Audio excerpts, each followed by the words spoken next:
the public through the, when I say member of the public, I mean, you could say in the course of their duty, they have made statements which are false, totally untrue, and so on, would the Law Officers Department defend those individuals in cases such as that? Well, sir, if the claim was made in the course of the officer's duties, then the presumption would be that it's appropriate for the law officers to get involved in that claim. As to the deputy's assertions about whether those statements that have been made by the officer were totally untrue, then that would need to be a case that would need to be investigated by the Law Officers Department, and then a decision taken in relation to following that review. But until that sort of review had been undertaken, until the evidence had been assessed, the approach taken to defend the claim couldn't be determined. Senator Ferguson. Thank you, sir. It has been shown by Save Our Shoreline that the Department for Infrastructure has been breaking the terms of their discharge permit for the Bellozane outfall. The total nitrogen levels have reached a factor of up to 6 times the legal limit, and for the period January 2009 to August 2016, the levels have been consistently well above permitted levels.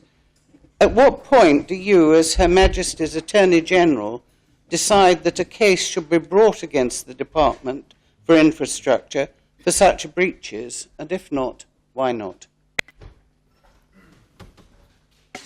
So I'd have to say that I'm not personally familiar with this claim. I know a little about it, but very little.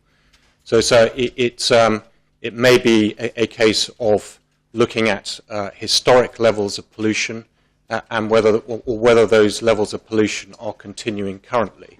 And there would need to be expert evidence in relation to whether or not it was possible to prevent those levels of pollution and how they can be remediated. But sir, I don't think I can assist the Senator further in relation to that beyond what I've said, because I regret that I'm not sufficiently familiar with that particular claim to comment further. I might have a supplementary, sir. Yes, Senator. If the Attorney General does decide that a case should be brought against the Department for such breaches, would you also defend it? No, sir, we clearly couldn't both prosecute and defend the same department. Deputy Helier. Thank you, sir. I'm getting back to Deputy Higgins' question about the defence. To what weight does the department give to the veracity of the allegations, be it defamation or anything else, and not simply versus the chances of success of defending the case? Sorry, sir, could I ask the Deputy to explain that question further? I'll try and put it a different way, sir. So is consideration about defending a case, for example, in the case where a minister has allegedly, or a department has allegedly defamed somebody, is any reference or consideration given to whether that claim is true and not simply just to the fact of whether it can be defended successfully when deciding whether to defend that case? So clearly we would assess the nature of the claim on its face, but so in my experience there is always 2 sides to a story, and we would also have to try and look at the other side of the story, and if we're acting for the defendant to that claim, then we have a duty towards that defendant to advance the defence as best we possibly can. But clearly, sir, we wouldn't simply ignore the merits of a statement. We couldn't do that, but we would have to assess it in its proper context, and we would also have to look at the other side of the story, sir.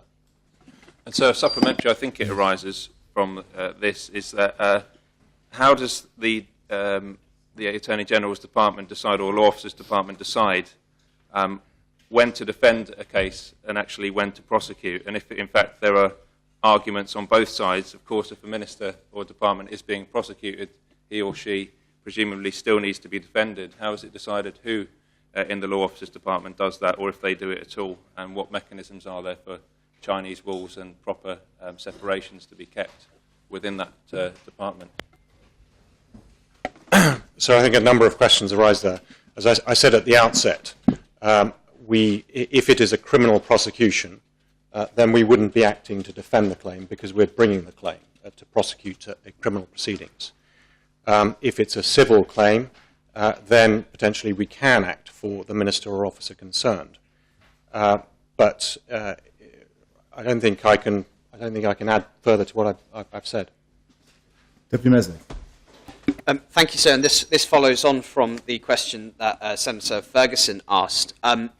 It would be entirely reasonable for local businesses who feel that they're suffering a loss as a result of the consequences of the Bellozane outfall, which have been shown to be drastically exceeding the legal limit. It would be reasonable that businesses may want to bring legal proceedings against the department for allowing that to happen. So what therefore happens for the Attorney General, where presumably as the government's legal advisor will be asked to give legal advice or represent a department which is having a claim brought against it, but that claim is being brought against it for breaching the law, and that is something that presumably in another context would want to be dealt with. Is there not at least a perception of a conflict of interest in the roles that the Attorney General would have to perform in a situation like this? So in relation to that sort of situation, if the Attorney General is contemplating bringing criminal proceedings, then he clearly couldn't advise the minister or department concerned. It may be possible that another member of the department, or I, for example, as Solicitor General, could advise the minister in relation to potential civil claims.